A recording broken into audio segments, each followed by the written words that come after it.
going to be doing a new soap, and I thought I would videotape it for 3 reasons. One is I'm like totally out of coconut oil. I've got like that much left in the bottom of the bucket, and I've got a lot of lard, so I'm going to try to do a soap with more lard. I think it's like 32%, which I haven't done a soap with that much lard in it. So I'm kind of curious how that's going to come out. And then, you know, when it's all done, I'll test it and everything.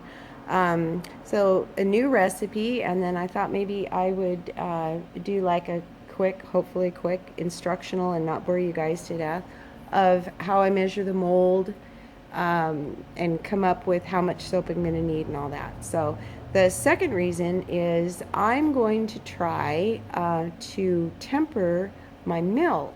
I'm going to use regular milk. Goat's milk is super, super expensive. It's like 13 something a quart, or half pint or something like. Anyway, I don't even buy it. Sometimes I buy the powder. Hopefully my friend will learn how to milk her goat soon, and I'll have actually fresh goat's milk to try. But even if I freeze my milk, I still get that orangey color in it, and I'm really going for a white soap because I kind of have a plan in the future of something I want to do, so I need to get that down. And I'm going to videotape it whether it works or not, so you'll know along with me. The third thing is I was driving to work the other day, and I came up with a new swirl technique with the molds that I already have here. I do that a lot. I end up at work and I don't really remember. I get to thinking about a new soap plan or something, and I was like, here I am. But anyway, so stay tuned.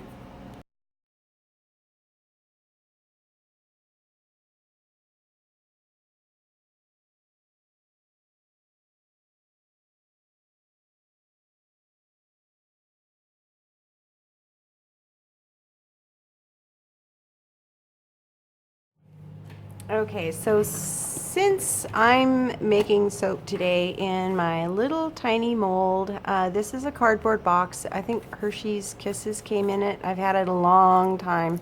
This is actually the second soap mold that I ever made. I lined it in vinyl, inside and out, because if you don't line it with something and it's cardboard, the oils will saturate it and just totally disintegrate it.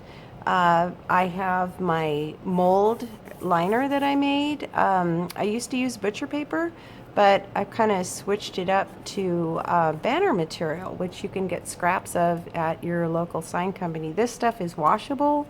I just hang it up to dry, and as soon as it's dry, I just stick it back in the mold and get it ready. My swirl technique that I'm using today is normally I put the liners on with either clips or paper clips or something like that, but these are going to mess with me, so I'm going to actually just tape it on with tape today. So I've got this cute little box, and I want to make some soap, and I need to know how much soap I'm going to need to make to fill it up to the height that I want the soap to be.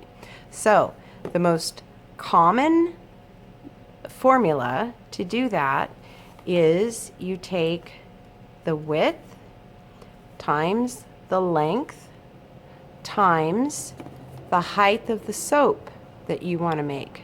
Not the height of the box, the height of the soap, because that's the square whatevers that you're going to need to do that. So here's a visual aid.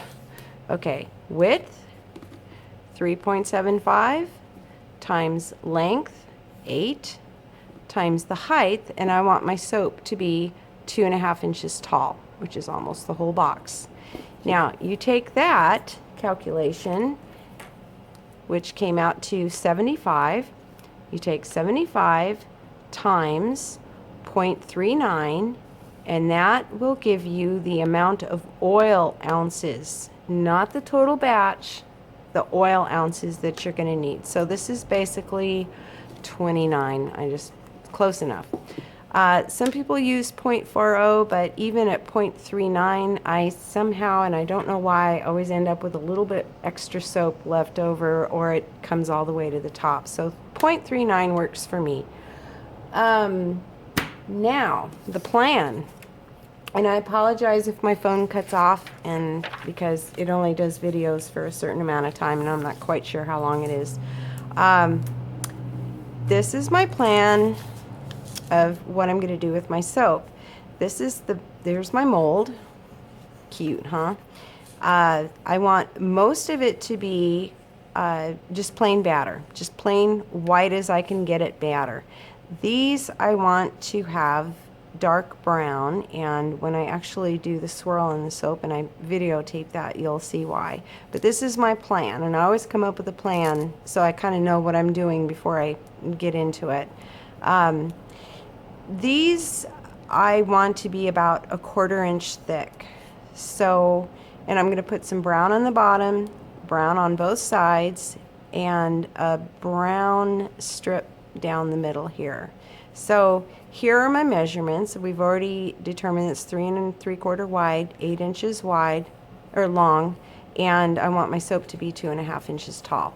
So here's something that I kind of came up with myself.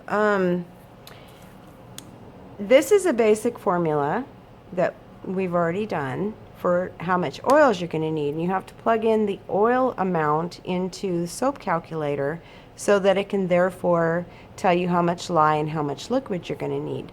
This is something that I came up with myself, is the whole batter amount, which would be width times length times height times 58.5. You'll notice that that's quite a bit more than the oils. That's actual batter. So if you take, and hopefully I won't go too fast, if you take, I just don't want to end up with 5 cups of brown batter and not enough of the middle batter. So this is the way I do this, and I'll try to go slow.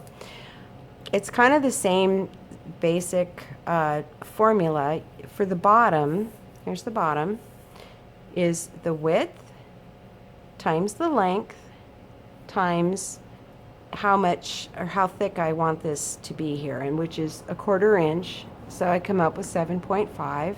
Okay, the middle is the height times the length times how thick I want that to be, which is 1/4 inch, and I come up with 5.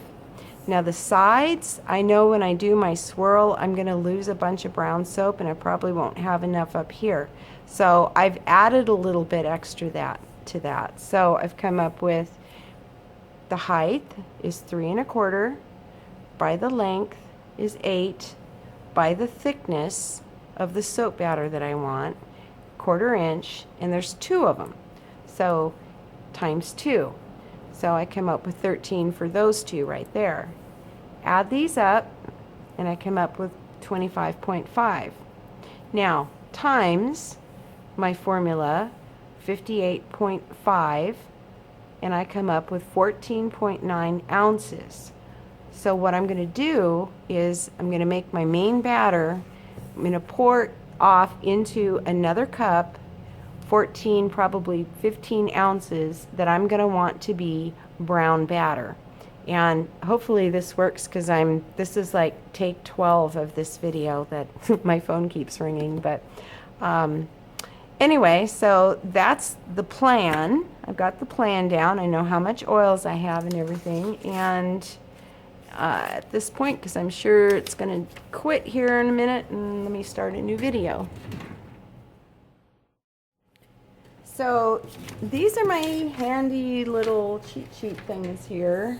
I just print off a bunch of them and cut them out with a paper cutter, because I use one of these for every batch of soap I do. I've got the name, the date, kind of my basic plan, what oils that I'm going to use, and so on. This sheet actually carries through every soap. It's with the soap at all times. It's got a batch number and everything on it, the date I made it, when it's due. I usually, this lower half That's some amazing scribbles, isn't it? That's basically all of this in my lingo here, but this is going to be I don't have a whole lot of coconut. I've got like just tiny bit left in the bottom of the bucket, so I'm losing some of my bubble factor. So I'm going to try using more lard. I haven't quite ever used that much lard before. That's 32%. I don't know if this recipe is going to work or not. I'll try it in a month and see how I like it. So I'm using 12% avocado, 8% canola. Definitely putting some castor oil in to help with the bubbles. My little tiny, hopefully I'll have enough for this little mold here. A little bit of coconut. A lot of lard, and my normal 30 to 35% olive oil that I use. And I am actually going to add some honey to it to help with the bubbles too. So the normal amount of honey that I use is about a teaspoon per pound of oils. So this comes out to about 2 teaspoons for the amount of oil that I'm using. And then I just jot down what mold I used, my super fat and everything. Now I'm going to plug all this stuff into Soap Calculator. I like to use Brambleberry because it's like click, click, click, click, boom. If you really get into, and I probably should, you want to see how your hardness and cleansing and all that kind of stuff, you can use Soap Calc, but I like Brambleberry. I use that probably 95% of the time because I've been soaping long enough. I kind of know what my oils are going to do, and this one's probably going to be a little bit drying, I'm thinking, just based on what I'm using here. But anyway, oh yeah, and a quick thing I'm gonna show you. Here's my little mold, and my plan is I need 4 rubber bands, and I know you're sitting on the edge of your seat wondering what the heck I'm gonna do with those. So anyway, so stay tuned.